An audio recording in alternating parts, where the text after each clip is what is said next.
Hoy el tema es unidos en Dios. Podemos de repente hacer pactos unos con otros. ¿Por qué motivo los pactos entre los seres humanos, entre las naciones, los pactos no funcionan?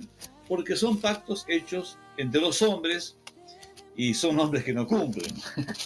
Porque no hay alguien superior a quien hacerle caso. En cambio, si entre los cristianos tenemos a Dios en primer lugar, tenemos a alguien superior.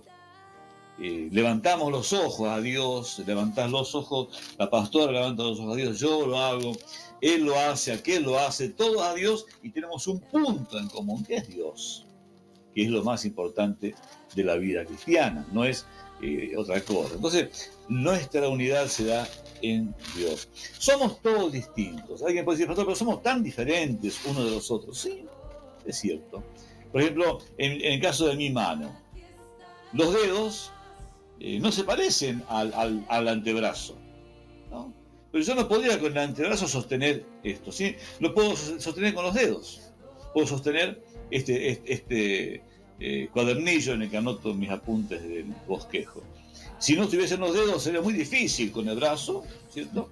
Hay personas que no tienen brazos y bueno, no tienen dedos y tienen que se ingenian con 2 dedos o sin nada, ¿no es cierto? Pero no es tan fácil como con todos los otros.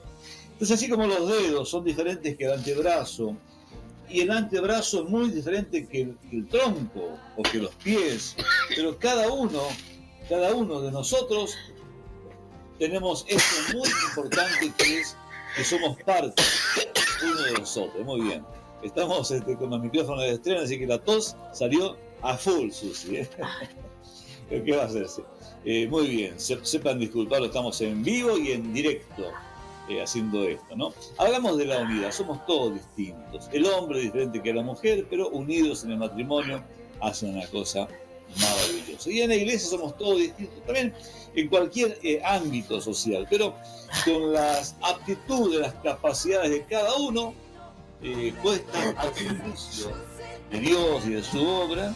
Entonces allí es donde podemos conservar la unidad y ser eficaces al tiempo de hacer la obra del Señor. Tenemos un pasaje en la Biblia que vamos a estar leyéndolo, que nos habla, uno de los pasajes, de los muchos pasajes que nos habla de la unidad. Además de que en su última oración, Jesús clamó al Padre, pidió al Padre por la unidad de su pueblo. Es muy importante la unidad para que se lleve a cabo la obra de Dios. Efesios 4, versos 5 y 6, dice así la palabra del Señor. Un Señor, una fe, un bautismo. Un Dios y Padre de todos, el cual es sobre todos y por todos y en todos. Amado Padre, gracias por tu palabra. Te pido que bendigas este mensaje y que edifiques a tu pueblo, Señor, en esta sólida verdad, tu palabra. En el nombre de Jesús. Amén. Aquí el apóstol Pablo marca 4 puntos de unidad. Un Señor, una fe, un bautismo y un Padre. Un Padre. Donde hay niños, hay padres, siempre. Entonces, ahí es donde se producen, son los 4 aspectos de donde se produce nuestra unidad como iglesia, como cristianos. Vamos al primero de esos puntos, un Señor. Y es lo que dicen en el primer versículo que hemos leído. ¿Qué es un Señor? Donde dice, amo al Señor. Y donde Dios le da una orden, el Señor le da una orden y dice, no, pará. Tampoco te pases de la raya. Señor significa dueño. Amo. No sé cómo explicarlo. No es, hola, señor Fernández, ¿cómo le va? No es eso. Señor significa dueño. Cuando hablamos yo trabajo para el Señor, no es mi trabajo. No. Es el servicio que yo hago, pero es para el Señor. Los intereses que se manejan en el trabajo para el Señor son los del Señor. Los de los talentos, por ejemplo. Le dio 5 talentos y multiplicó. Esos 5 que ganó, no es que un porcentaje era del que trabajaba. Los 5 que ganó eran del Señor. Y después el Señor sí le dijo, mira, será sobre 10 ciudades, todo eso conocemos la historia, fantástico. Pero nuestros intereses están puestos en el Señor. Muchas veces los motivos de distancia entre los cristianos es por los intereses ministeriales. Es tremendo, ¿no? Cuando realmente el ministerio del Señor, ¿cómo puede ser que haya distancias por intereses ministeriales? Cuando realmente el interés, nuestro interés, es el interés del Señor. Si por causa de los intereses ministeriales se producen divisiones, se producen distanciamientos, es porque esos intereses personales no eran los intereses del reino de Dios. Tenemos que pensar en función de los intereses del Señor, del dueño, porque finalmente Él es el dueño y Él es quien pone las reglas. Él dice, así se debe trabajar, en sujeción. No marcamos la cancha nosotros. La cancha mide 25 metros y yo la marco de 22. No. La cancha es de 25, la regla, la marca del Señor. Entonces, Él, en definitiva, son los intereses del Señor. Cuando digo Jesús es mi Señor, no hago lo que me cante la regalada gana y digo, oh Señor, por vos lo hago. No, lo haces porque te da la gana. ¿Qué dice Jesús en Lucas 6:46, por ejemplo? Un pasaje que muchas veces es tomado muy a la ligera, porque Señor significa amo, el dueño de nuestra vida.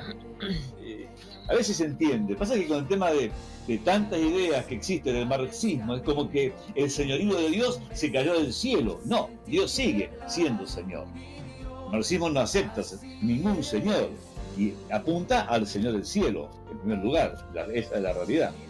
Pero tenemos un Señor que es el Señor. ¿Qué dice allí en ese pasaje de Lucas, dijimos 6:46, ¿no? Sí. ¿Por qué me llamáis Señor, Señor, y no hacéis lo que yo os digo? Porque hay una traducción inclusive que dice, ¿por qué me llamáis Señor, Señor? Señor de acá, Señor de allá, el Señor de señores, y se hace lo que se le da la gana. Entonces no hay tal Señor. Sos Señor mientras vos haces lo que yo digo. Entonces quiere decir que el ser humano es Señor de Dios. Él es el Señor. Y la unidad, ¿quién es la unidad del pueblo de Dios? Respeta a Jesús como el Señor. Las reglas no es yo tengo mis reglas, no. Las reglas las marca el Señor. No las marcamos los seres humanos. El Señor marca las reglas. Un Señor, dice, una fe. Conocemos bien lo que es la fe. Creo que el 90% de los que en este momento están siendo parte del culto pueden definirme en Hebreos 11 qué es la fe. Es la certeza de lo que se espera, la convicción de lo que no se ve. Fantástico, muy bien. Fantástico. Pero el tema es, la fe no es una percepción personal.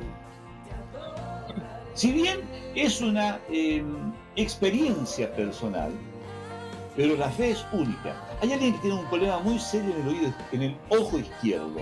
Hoy Dios te va a sanar. Envío palabra de fe, palabra de salud. Ese ojo izquierdo enfermo, tócalo, Señor, y sánalo, Padre, en el nombre de Jesús.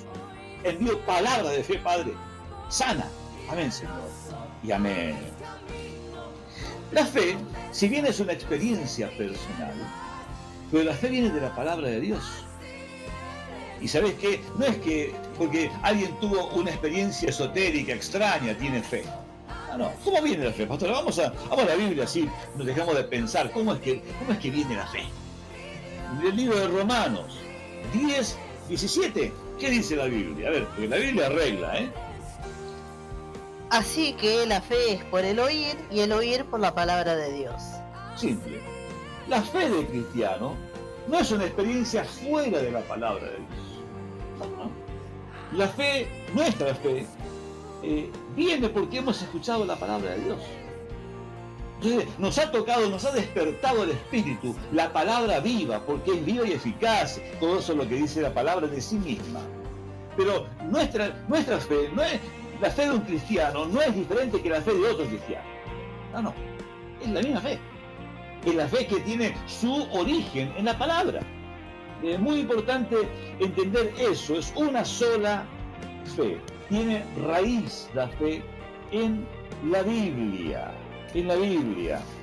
Pero la fe no es que te lleva a que vos te subas a una montaña y te quedes aislado del mundo y te conviertas en una persona de una fe extraña, rara. No. La fe te lleva a la acción. La fe, Jesús dijo, la fe es como un grano de mostaza, que puesto en tierra nace y crece una gran planta, es pequeña.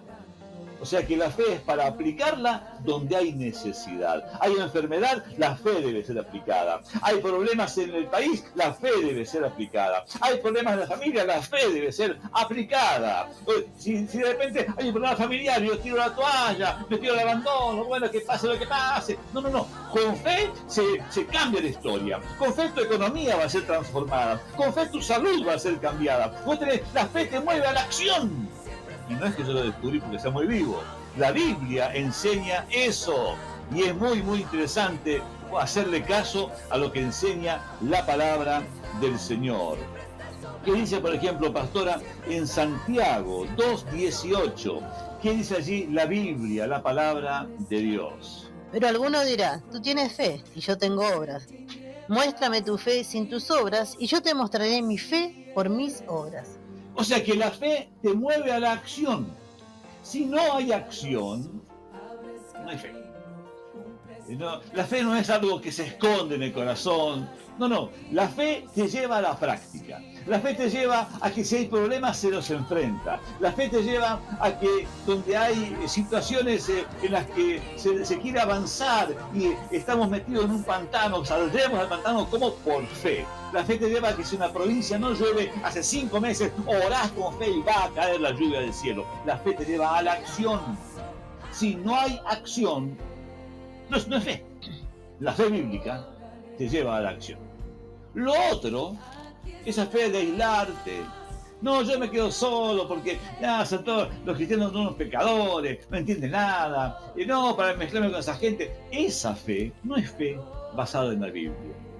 Es una experiencia personal, podrás estar muy contento con esto, pero si Jesús es tu Señor, tu fe emana de las palabras surgidas en ese libro eterno llamado Biblia, la palabra de Dios, la cual debes leer todos los días para que tu fe vaya en aumento y tu fe esté centrada en la fe verdadera, la fe que da la palabra del Señor. Otro centro de unidad que nos lleva a estar unidos, el bautismo. ¿Qué tiene que ver el bautismo en eso? Porque dice, un Señor, una fe, un bautismo. ¿Qué es el bautismo? El bautismo es estar sumergidos, ser sumergidos. Por eso es que también cuando bautizamos no echamos agua encima de la persona, sino que la sumergimos en el agua, la tapamos en agua. Estamos pensando qué ir a pasar con los protocolos, porque si hace falta ir al mar a bautizar, iremos al mar a bautizar. Vamos a ver cómo se hace con los bautismos, porque hay mucha gente convertida en esta época del aislamiento social y no están bautizados, pero los vamos a bautizar, no te quepa ninguna duda. Vamos a buscar la vuelta para que pueda realizarse, pero por así sumergidos en el agua, tapados en el agua. Esa es la manera que se debe bautizar. Ahora, ser bautizado es estar sumergidos. Por ejemplo, hay una canción que dice, sumérgeme en tu gloria, bautizados en la gloria del Señor. Ahora, Jesús le habla a los discípulos de un bautismo. Y le dice, ¿ustedes están dispuestos a vivir el bautismo que yo viviré? Sí, podemos. Y no sabían ni de qué Jesús les hablaba, no habían entendido nada. Y eso es dentro de una charla un poco, digamos, extraña que tiene. Vamos a ver, San Mateo 20, verso 20 hasta 24. Acá se presentan 2 discípulos pidiendo honores. A ver, vamos a ver cómo dice la palabra de Dios. Entonces se le acercó la madre de los hijos de Zebedeo con sus hijos, postrándose ante él y pidiéndole algo. Él le dijo, ¿qué quieres? Ella le dijo, ordena que en tu reino se sienten estos 2 hijos míos, el uno a la derecha y el otro a tu izquierda. Entonces Jesús respondiendo dijo, no sabéis lo que pedís. ¿Podés beber el vaso que yo he de beber y ser bautizados con el bautismo que yo soy bautizado? Ellos dijeron, podemos. Él les dijo: a la verdad, de mi vaso beberéis, y con el bautismo que yo soy bautizado seréis bautizados, pero el sentaros a mi derecha y a mi izquierda no es mío daros, sino a aquellos para quienes está preparado por mi Padre. Cuando los 10 oyeron esto, se enojaron contra los 2 hermanos. Se armó un lío después. Se armó. Por eso que de repente haga algún lío dentro de la iglesia, a mí no me extraña. Si en el grupo de discípulos lo había. El tema es cómo se maneja el lío. Jesús dio vuelta a la página, eso podemos saber cómo Jesús lo manejó, pero con una maestría tal, que yo aprendo de Jesús cómo hacer para salir de unos líos tontos, porque eso era un lío inútil, porque era...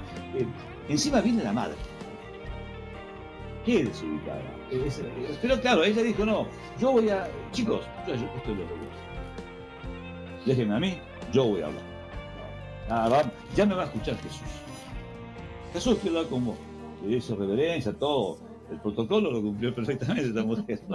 Alcohol en gel y barbijo. Sí, esta mujer no tenía problema con los protocolos. Cumplió todo. Quiero pedirte algo. Sí, ¿qué querés decir Jesús? Mira, yo te pido cuando seas tu rey, ¿no? Sentalo a Carlito acá y a Juancito al lado. A tu derecha y a tu izquierda. Entonces Jesús se rascó la barra, ¿no? Ustedes no saben lo que pido. Ustedes no saben. ¿Están dispuestos a beber la copa que beber y a bautizarse en el... Sí, estamos dispuestos. Es como cuando vienen a pedir la mano de la hija, ¿viste? Todo, ese futuro yerno, una barbaridad, ¿no? Muchos padres saben de qué estoy hablando.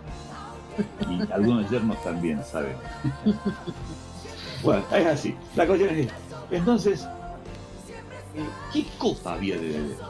Por un lado yo quiero decir esto, no hay que mezclar familia, iglesia.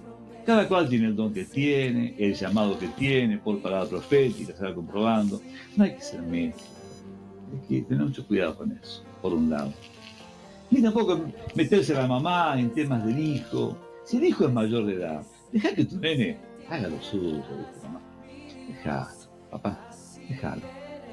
Cada uno ocúpese, háganse hombrecitos y mujercitas cada uno y vivan su vida responsablemente. Y los padres sepamos darle el espacio. ¿Sí?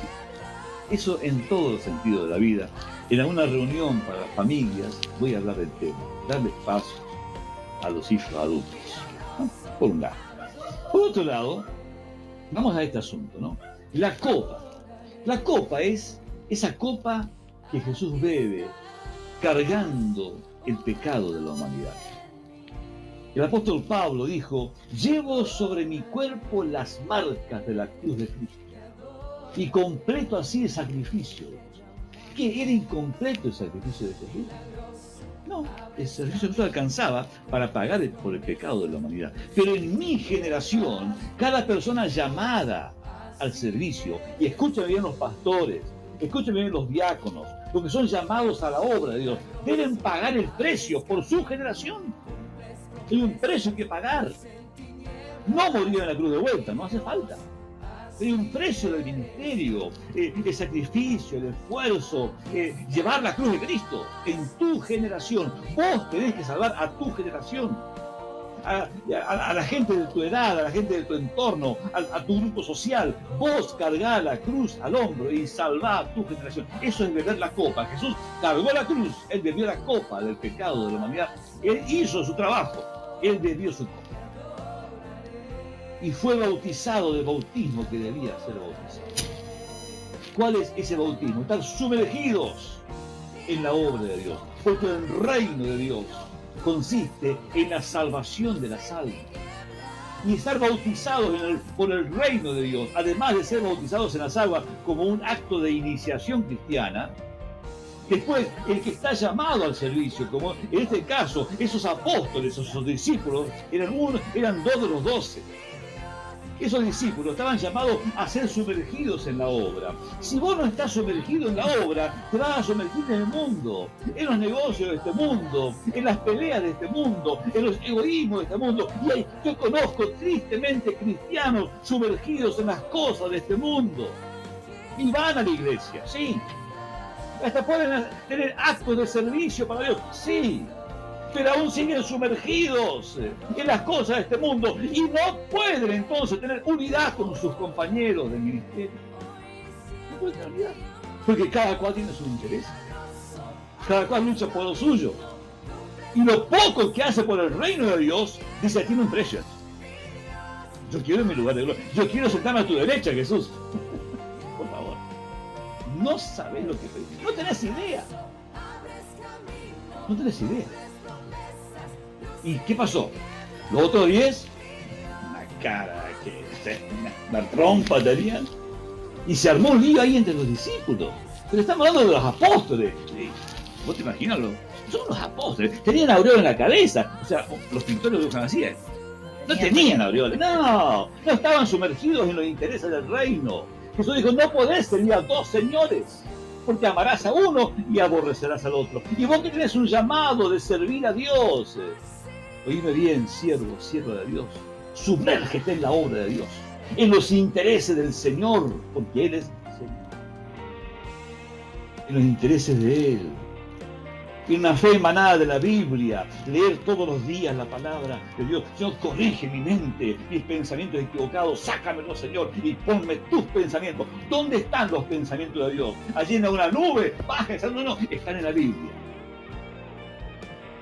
Ahí están los pensamientos de Dios. Léelos, asimílalos, ámalos, practícalos. Y mañana lee de vuelta, y pasado lee de vuelta, y la semana que viene, y todos los días de tu vida lee. Aliméntate para que tu mente esté llena de la palabra de Dios, no de las cosas de este mundo. Sumérgete en la obra de Dios. Y Jesús entonces están todos medio peleados. 2 contra 10. Y algunos también han dicho, no, yo me voy con estos dos. Una cosa triste. Pero Jesús, ¿qué hace ante eso? ¿Él tiró la toalla? No, Jesús era un hombre de fe. Era el Hijo de Dios, pero el hombre era gente de fe. Él creyó y él dio vuelta a la paz. Les cambia la cabeza. Y qué bueno es cambiar y dejarnos cambiar la cabeza por el Señor. Porque Él les habla, verso 25. ¿No te lo digo, no? Sí, por favor, leemos el 25. Entonces Jesús, llamándolos, dijo, ¿sabéis que los gobernadores de las naciones se enseñorean de ellas, y los que son grandes ejercen potestad sobre ellas? Así es en el mundo, pero no será así entre vosotros. Si vos seguís la lectura de ese pasaje, ahí es donde Jesús trae a un niño y le pone, el que es como este niño, esa persona es el mayor en el reino de los cielos. Porque a un niño todo lo que le interesa es vivir. No le interesa espacios, honores. Vos le podés traer a un chico un regalo, pero maravilloso. Hoy me llamó la atención, porque nosotros los regalos para el Día del Niño se los dimos anticipadamente a los nietos, como estaban con las cuarentenas, todo eso. Y bueno, hoy, claro, no había regalos. Yo que hice a los más cercanos, donde fui, les llevé un turroncito. Un turrón lindo, pintadito de rojo, de diversos colores llamativos. Y la actitud de Isabel y de Joel fue tan contento como que le hubiese regalado quién sabe qué, ¿no? Porque ellos no son personas codiciosas. El niño no es codicioso, pero conozco cada cristiano tan codicioso, ¿no? Aún de los espacios ministeriales. Sentame a tu derecha, Jesús. Sentame, bueno, no hay dos derechas, sentame a tu izquierda. No, yo quiero que me des honores, Jesús. Basta. Sírvele por servir. Y Jesús ahí en donde ya convergen el ser bautizados en la obra de Dios, sumergidos en la obra de Dios y honrar al Padre. Porque dice, tenemos un Señor, dueño, amo, una fe emanada de la Biblia, un bautismo sumergidos en la obra y los intereses de Dios. Un Padre. Y a un Padre se lo debe honrar. A un Padre se lo debe honrar. ¿Qué dice la palabra del Señor allí en el libro de Malaquías 1:6? Y ahí nos habla a todos nosotros, porque sabemos que los cristianos somos sacerdotes de Dios. ¿Qué dice la Biblia? El hijo honra al padre y el siervo a su señor. Si pues yo soy padre, ¿dónde está mi honra? Y si soy señor, ¿dónde está mi temor? Dice Jehová de los ejércitos, a vosotros, oh sacerdotes, que menospreciáis mi nombre y decís, ¿en qué hemos menospreciado tu nombre? Y bueno, qué importante es eso. No menospreciar a nuestro Padre. Porque esta es una generación que desprecia a los padres. Y no digo que sea en todo así, porque gracias a Dios hay lindas excepciones en el pueblo de Dios. Lo veo no solo en mi familia, lo veo en muchas familias del cuerpo de Cristo. Veo hijos que saben honrar a sus padres. Los felicito, muchachos, y hay que ser de ese modo. Hay que honrar a los padres. O sea, hay una generación que no honra a sus padres. Es una generación que no honra a Dios. Cuando el padre de familia habla, los hijos callan. Escuchan. Hijos que honran al padre, callan. Escuchan. Y cuando Dios te está hablando, no endurezcas tu corazón. Él es tu papá. Él quiere lo mejor. Honra a tu padre. Y tendrás una larga y próspera vida en la tierra. Honrar a tu padre humano te llevará a honrar a tu padre espiritual. Y si tu padre humano no fue bueno, tu padre espiritual sí. Sí es. Porque tu padre no te ha abandonado. Si cada cristiano mira por sí mismo, no honra al padre, y obviamente no va a haber oportunidad. Pero si cada cristiano, si vos decís, yo no sé lo que va a hacer fulano, yo voy a honrar a mi padre. Voy a honrar. Él me habla, yo lo voy a escuchar. Voy a servir al Señor. Él me ordena, voy a obedecer. No me voy a basar en mis conceptos personales. Mi fe estará basada en la Biblia, en la palabra de Dios. Y no me voy a sumergir en las cosas de este mundo, con sus miserias y sus pecados y sus egoísmos. Me voy a sumergir en los intereses de mi Padre, que siempre son salvar las almas. Si estas cosas haces, cristiano, podrás tener unidad con todos los que pensamos igual. Oramos a Dios. Repetí conmigo esta oración, por favor. Eterno Dios, yo quiero honrarte. Tú eres mi Padre.